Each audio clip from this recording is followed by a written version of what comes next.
So welcome. It's so exciting to share with you this really relatively new part of the work that we offer at Rites for Girls. But it has really taken root very quickly. Partly sadly because there's such a huge need, but not just because of that. It's also because it's very special. GirlsNet is very special. Both Helena and I were somewhat reluctant to go online in the sense of the work with the girls.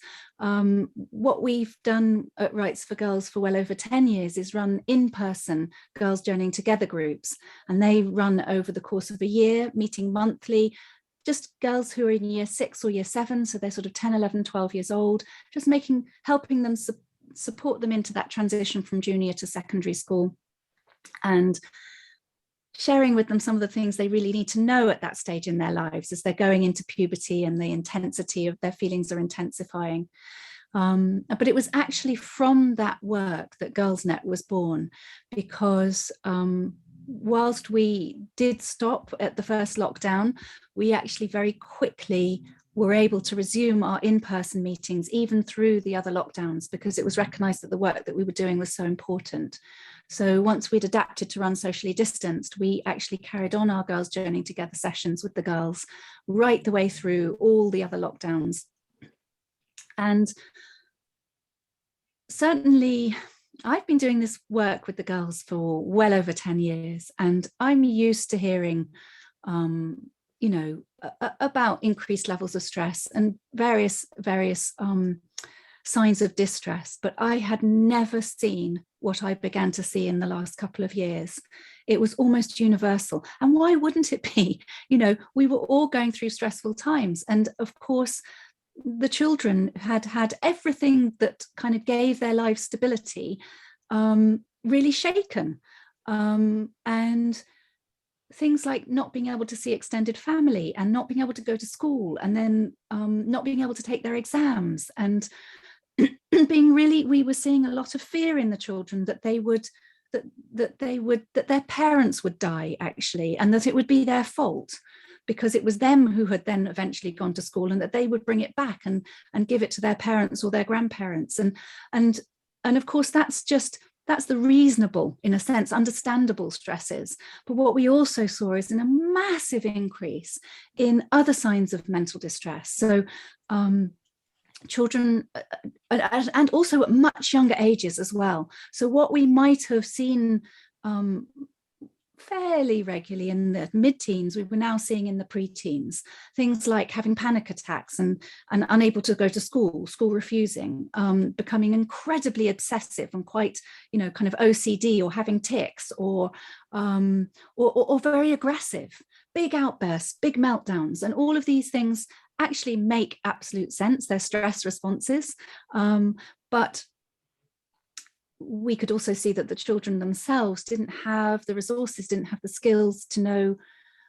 how to handle it, and neither did the parents. None of us have had to parent through such times. And so the first thing we did actually at Rites for Girls, because we did check in with the girls that we'd been working with in person online, but they were saturated. They got enough online, school had gone online, friendships had gone online, but it was the parents that we began to work with too, because we recognized that with everybody stuck at home pretty much, that the best way we could support the girls was through the parents, was by supporting the parents. So that was the first thing we did, is we developed an online program supporting parents to support their children. And we started hearing even more from the parents as to what was happening with the boys and the girls of all ages. And that, I think, gave us a growing sense of the absolute need to offer something to girls right from 8 to 18, which is the program that GirlsNet caters for. And something actually much more accessible, something that it didn't matter where they were or how they were doing, that they could access. So GirlsNet was actually first piloted about a year ago. Oh my gosh, I can't believe it's only a year old. Is that really true? It is. And what I did first of all is what we did first of all is we dreamt this up, and most extraordinary. What we didn't want to do, we didn't want to replicate what was already being offered. We didn't want to, we wanted to make a real difference. And we knew we needed to do it straight away. It needed to be immediate. And can I just come in with some of the dreaming up stuff? Yes, please do, Helena. Because we knew that, like all the stuff that Kim has just been sharing about the symptoms, the mental health problems that the girls were showing up with, that the young kids are showing up with, we knew that that was symptomatic of like the children are expressing the unexpressed feelings that are going on around them. So like what Kim said, even the adults and the parents have no idea of these uncertain times we're living through and have been living through. So inevitably the children will pick it up and show it out. But we also knew that we had to actually meet them in a place that was much bigger than the everyday life of school and practicalities and homework and stuff, because what was happening and what is happening is much bigger than ordinary life. So we had to go much more into the archetypal stuff to work with them in a way that would touch aspects of themselves indirectly, not explicitly, but indirectly. So we had to really dream up a whole different way of working, age appropriate, and something that could work across culture, across religion and different various social settings and stuff. And we knew that we had to go into something that was different than what anybody else was offering. And we managed to find something to our, like we managed to dream something up that we then you can go back, Kim, that you piloted, that we were dreaming together while you were piloting it with the girls. That's yeah. So this was the wonderful thing, is it was created around the girls, with the girls. I had the advantage that I had girls that I had worked with in person a few years before, so they knew me, and they knew me really well because we'd worked together for a year. So I invited them to help us create it, and week by week Helena and I were kind of creating it, and then I was trying it with the girls. And then at first, though, actually, we'd connect again afterwards, and I'd be saying to Helena, I have no idea how this is landing. I don't know if this is working at all. I was so used to working in person. I work very kind of, not physically, but I have a sense. I read the room, I read the energy in the room and the girls, and just to have them on the screen, that flat thing where sometimes they turn their cameras off, and it was a real challenge for me to make that shift, and wasn't easy initially. I did have the advantage that these girls really knew me very well. So in between, we would check in with them and say, okay, tell me what was good, what were you getting out of it, what were you learning, and what was rubbish. And because they knew me so well, they were really able to guide us in what they liked and what was helping, and what they didn't, what wasn't landing, what they didn't really get. So over sort of 6 or 7 weeks, we created this program, which we then got lottery funding to do this, actually, to develop it, to train the first cohort of mentors, and to then begin to offer it out. And it was really only then that, as we were starting to get the feedback, not just from the girls, but from the parents as well, in that it was really working, it was really making a difference. And girls themselves couldn't always put it into words. They couldn't really quite say what it was they were getting, but they used words like, I know I'm going to be okay. I know it's not only me. I feel calmer. After Girls Net, I always feel calmer, and that seems to carry on. And then they would refer to things that they'd learned, things that we'd raised. And so whilst we had a lot of fun with them, a lot of the activities that we do with them are fun, they really had a sense of having been on a journey all together and with us that had taken them to somewhere where they felt very much better resourced. And one of the keys with Girls Net is where we're looking for them. We come in for 6 weeks and then we finish. what they end up with is they are really well resourced within themselves, inside themselves. So they've really connected with the strengths that they have and the things that they know inside, but also a sense of where to look for help outside of themselves, in their family or their community, so that there's that feeling of not only that camaraderie as they journeyed through together, that they're not alone, and actually there's nothing wrong with them because a lot of what they were going through was shared, but a sense of, actually, I've got what I need inside of me to handle this. And I also have got what I need to know how to reach out for the help that I need. So that's a little bit about how Girls.Net was born. I'm just very quickly going to tell you briefly about Rites for Girls, because Rites for Girls was born a lot longer ago. I started running girls groups 10 years ago, but it actually began with the birth of my daughter, I think. Really, I looked down into my arms of this baby girl and just thought, I've got to change the world. This cannot be, it cannot be like this. So whilst I'd been to Cambridge University and studied psychology and child psychology and counseled distressed teenagers, it wasn't until I had my very own daughter that it really hit me that actually I wanted the world to be different for her growing up. And I think Girls.Net is very much about that. It's like making the world seem different to the girls that go through it. We can't change the world, but we can certainly have a huge impact on the girls who we work with. So I do half of the training for Girls.Net, and we'll explain a little bit in a moment about how the training works. But I just wanted to hand over to you, Helena, just to introduce yourself and your part in it. Okay, thanks, Kim, and hi everybody.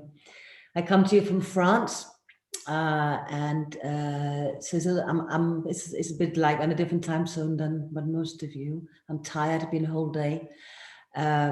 Also, I have got no internet at home. I haven't had any internet at home since the trouble in Ukraine started, because I'm out in the middle of rural France, and I'm on a satellite, and they took the satellite down. So we've had to go up and find offices up in the village. So I'm missing having my cats around. Like I can see, Caroline, you got your cat around you. I'm missing having my cats around me doing this. I come to this work in a very different way than Kim. I don't work with girls. I don't work with children. I work with adults. I am a psychotherapist of training in private practice for over 30 odd years, mainly in London to begin with. I was trained in London and qualified back in, gosh, before some of you were born, I think, back in the late 80s.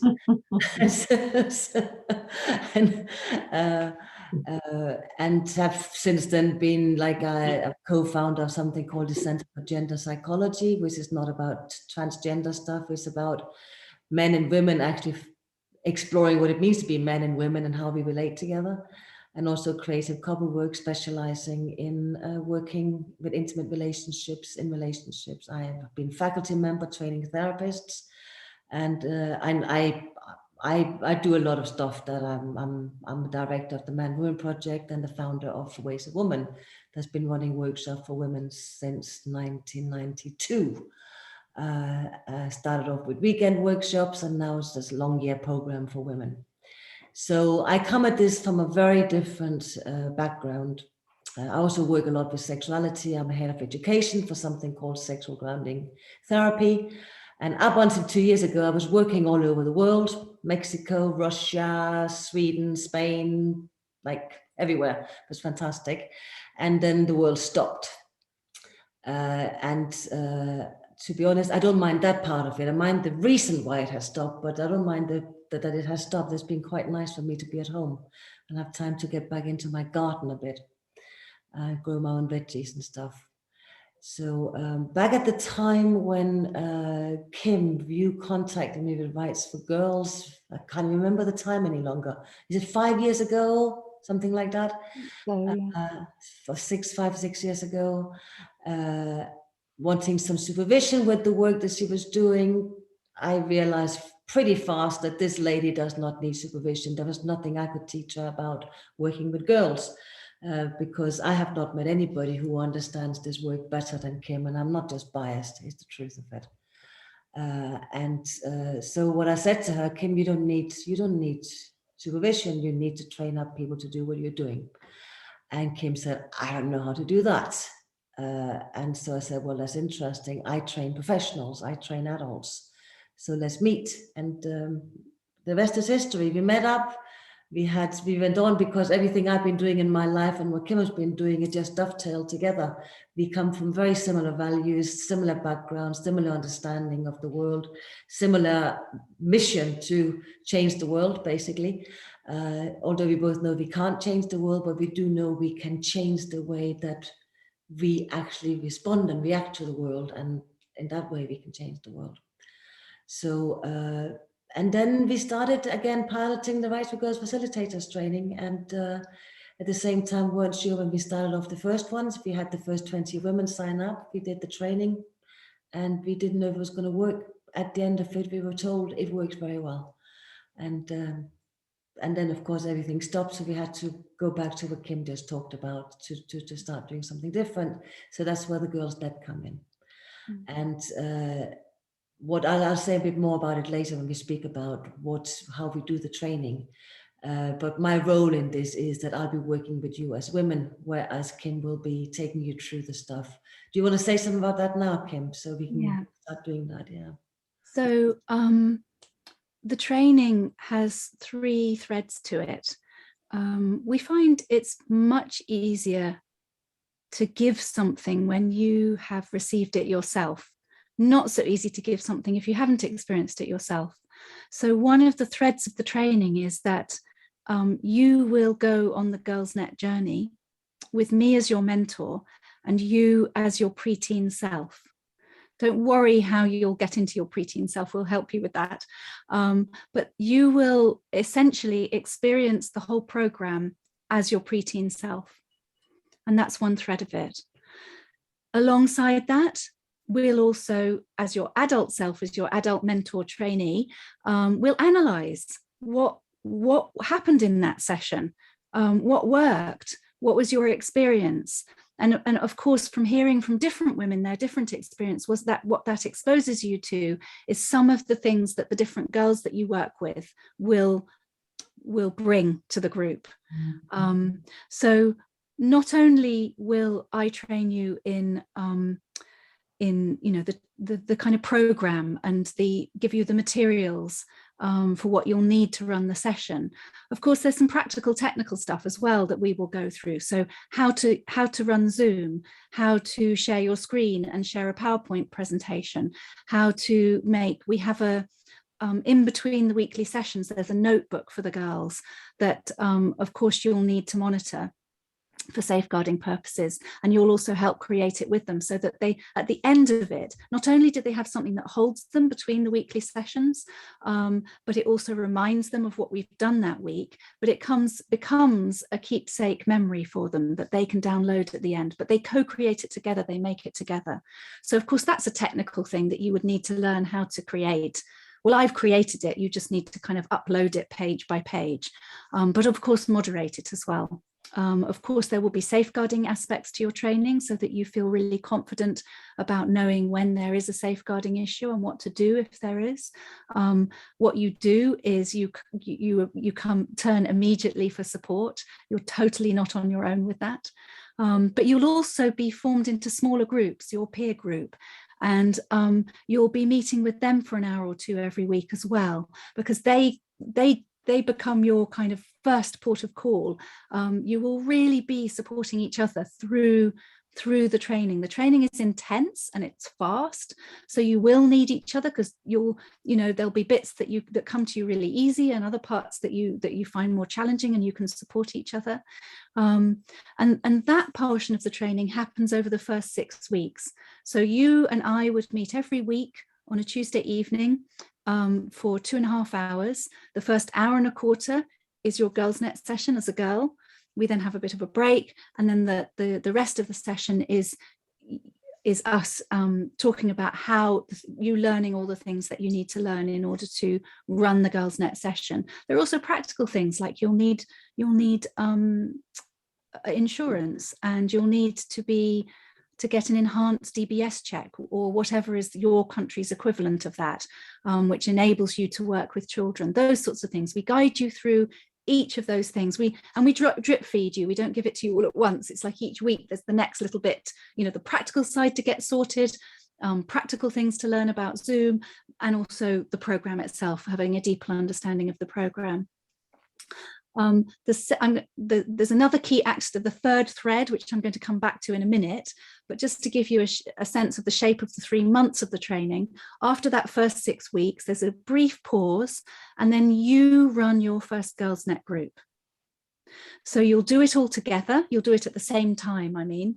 And so each week you run a session, and each week there'll be a group supervision. So you're really closely supported, not only by each other, but also by Helena and I. We will alternate. So you'll have a supervision every single week after each of your own Girls Net sessions. So anything that comes up and you're kind of need to think through how to handle it, whether, and also hopefully you'll share your mistakes as well. We learn so much from hearing about when things go right with someone else, but also when they go wrong. So the second 6 weeks, the second half of your training, is you actually running a Girls Net group.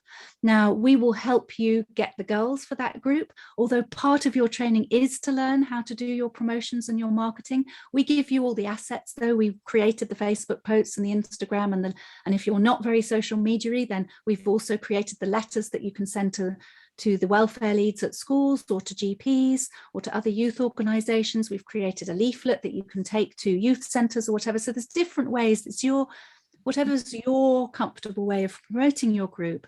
That's an important part of the training, because ultimately at the end, you will be working as self-employed. So once you've graduated, you'll be responsible for gathering your girls and running your groups, but it's with us at your back. So we will also be promoting Girls Net nationally and internationally, and you would have a place on our website so that when people come to sign up, they can find you, they can choose you, they can sign up through the website. They get an automatic email giving them some information, and then you get an email saying this person signed up with you. So you're not on your own, but you'll be working along with the group of women that you've trained with. And then you've got big sisters. So you've got women who've trained ahead of you, who, once you're running your first group, whatever age group you're working with, will team you up with someone who's worked with that age girl as well, so that she can also support you in what you need to know for working with the 8-year-olds, or what you need to know about working with the 16-year-olds. Although predominantly we find most of our groups cluster around sort of 8 and 9s, 10s, 11, 12s. Then 13s and 14s, it sort of starts to tail away. It's harder for those girls to sign up for something new. We do get them though, so there's always a couple of teenage groups running. So the one other aspect, the third thread that I haven't mentioned yet, is because I want to hand over to Helena for that, is in the first 6 weeks, there are 2 full days. All this training, by the way, is online. And with me, it's 2.5 hours of an evening, where you'll also need to find an hour or 2 to be with your peer group each week. But then there are 2 full days, one halfway through the time with me, so halfway through when you've done half of the Girls Net group, and one right towards the end that you have with Helena. Do you want to explain what that part of it's about, Helena? Yeah, but not before I say, and breathe, everybody. Yeah, it is intense. The training is intense. The speed that Kim is speaking at, it gives you a good sense of it. So if you're signing up for the 3 months, then be prepared that it's going to be at 3 intensive months. It's not just a 2.5 hours. There's other stuff. You need to set the time aside, because all the stuff she's talking about that you need to do, it is absolutely doable, as long as you don't fall behind. As long as you manage to do it every week and catch up, then it is more than doable. But you do need to take into account that for the part of the training, and for when you're running the first group of your own girls, that is going to be an intensive 3 months. You can't do much. Like, you can do your normal life next to it, but you can't also do other courses and stuff, because it's going to take time. You're going to meet up also. Once you graduated, once you're back and doing it yourself, it slows down again. Once you're on top of it, then you can start running it much slower, but just to prepare you for that. Now, all of the stuff that we're talking about that we're offering for the girls, my job is to actually spend some time with you, 2 full days online, to catch up with everything that you're learning and what you're experiencing, to catch that up to who you are as a woman. Because of course, inside of you, there is also a young girl, like you're the daughter of somebody, and maybe you are a mother yourself also, and but all of that comes from the woman that you are.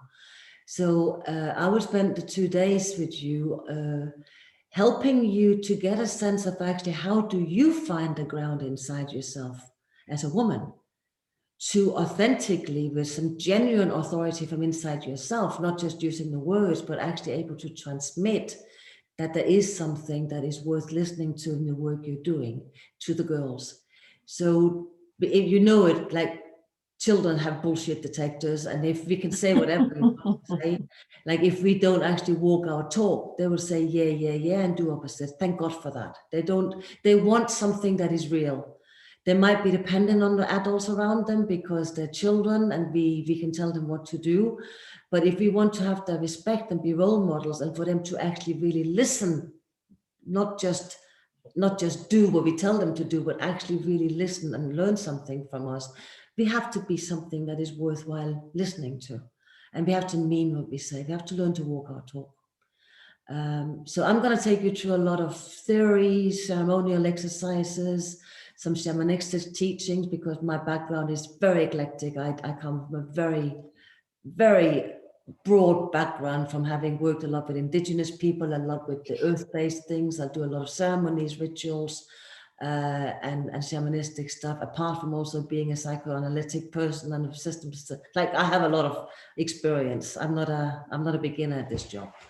So I'm going to teach you and share some of that with you to give you a really good grounding in yourself as a woman, and some more time to land in. They're also intense, the days that we do, but they are not at the same speed. They're intense because they're asking you to engage yourself. It's not just theoretically. You are actually going to be engaged to do some work. So although it's just 2 days, it stirs up a lot of, mostly actually what we've done so far. When I say stirs up stuff, it stirs up stuff that we're getting the feedback is people are getting really inspired. They're feeling empowered and beginning to get very, very strong sense of who you actually are and why it is important that we show up now, and that you are here for a good reason. We need to show up as who we are. It is time to stop hiding. You all know about what Dalai Lama said, is the women of the West that had to change the world. We are the ones we were waiting for. It's us. Yeah, we're not going to leave it to somebody else. We've got to do it now. The caterpillar is turning into butterfly, but we're in the mush at the moment. And we have to find all these imaginary cells that are going to turn this mush into butterflies. We have to actually learn to become the imaginary cells working together. And so I'm going to work with your imaginary cells and turn you into butterflies. That's all. And actually, it's always, I always find it very inspiring when I hear you, Helena. And I think that this is the feedback we get from the women, is the promise that we make is that you will become the woman that the preteen in you needed. So that when you turn up as the mentor, you are that woman that you needed at that age, authentically, for real. Not perfectly by any means. No. We do not believe in perfection. No. We don't want perfection. We can't do perfection. We don't offer perfection. We don't want perfection. Yeah. So that's a lot of words from us and a lot of listening. And I'm sure that actually, even so, we haven't explained everything that you need to know. So what comes next after just you having a chance to meet each other a little bit? is the opportunity for you to ask your questions. But first, we want to just give you the opportunity to meet each other a little bit. And we're quite a big group, so we thought what we would do is put you into breakout rooms, probably of about 3, and just to share with each other, well, very briefly, where you are in the world, and something of yourself, but most importantly, what brings you here today? What is it about what we're doing that is attracting you? What is it that you heard or are looking for? That would be really the most important thing to share with each other, I think. And is this stop the recording then, Kim? Yeah, once you come back, we won't record any longer. So also, if you have I'm just doing my maths for creating breakout rooms into 3s, and I think I've done it. I have. We'll give you it'll be about 10 minutes together, so that means there'll be about 3 minutes each. We'll give you a bit of a time check, so if you do choose to take it in turns to speak, after a couple of minutes we'll say a couple of minutes, no, 3 minutes are by, then you can swap, but it's up to you how you want to manage your time. Are there any questions before we open up the breakout rooms? No? Okay. You'll automatically go into the room and you'll automatically return at the end. So we look forward to seeing you in about 10 minutes time. Oh, Kirsty, sorry that you have to leave, and hope that you're all feeling much better. Yeah, no, really, thank you for showing up nevertheless. Look after yourself, yeah? Good to see you. Bye-bye. Bye for now. Bye, Kirsty. So there'll be a couple of you who are a pair, so you'll just have extra time. See you soon.